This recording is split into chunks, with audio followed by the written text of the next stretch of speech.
La biología siempre ha sido un área de interés para los seres humanos, ya que involucra el conocimiento de todos los organismos que nos rodean y tenemos mucho interés en conocer cómo todas las plantas y animales, hongos y diversidad de organismos que nos rodean nos han afectado junto con nuestro desarrollo como seres humanos y como parte misma de la naturaleza. Efectivamente, el estudio de la biología se remonta prácticamente a los orígenes de la humanidad,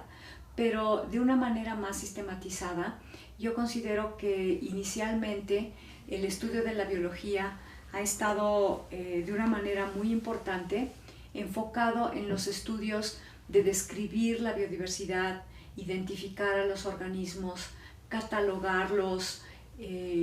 entender cuáles son sus atributos físicos, cómo los podemos diferenciar unos de los otros y también de una manera muy importante realizar estudios de inventarios bióticos, es decir, conocer cuáles son las especies que se encuentran en un determinado lugar y entender cómo difiere esta composición de las especies de un lugar a otro.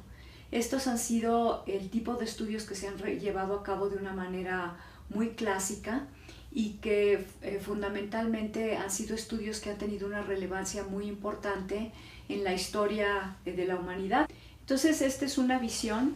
que es muy importante, debe de continuar en todo el mundo, pero especialmente en países como México, que tenemos una gran riqueza de especies y que no está totalmente conocida. En la actualidad, o con base en principios conceptuales que se desarrollaron sobre todo en los años 60, se ha propuesto que para determinar cómo están emparentados los organismos entre sí, tenemos que tomar en cuenta atributos que son derivados, o sea, más evolucionados, pero compartidos entre ciertos grupos. Entonces, este es el principio básico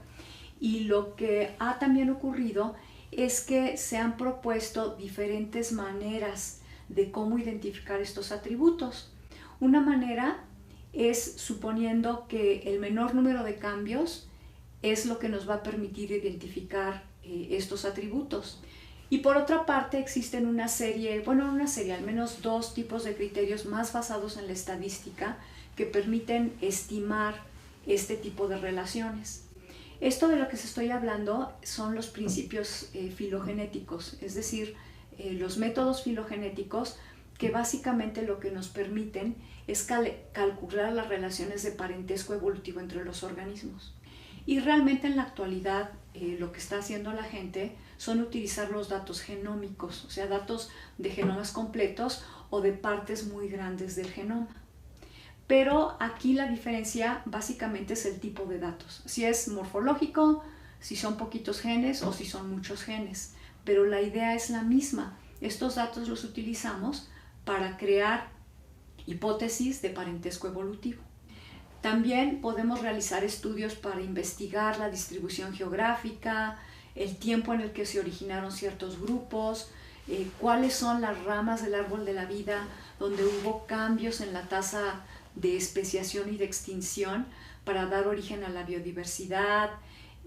Por ejemplo, también hay estudios para ver si los incrementos en la especiación están asociados con cambios en el ambiente o con cambios morfológicos. Y eso es hacia donde se está dirigiendo la biología en la actualidad.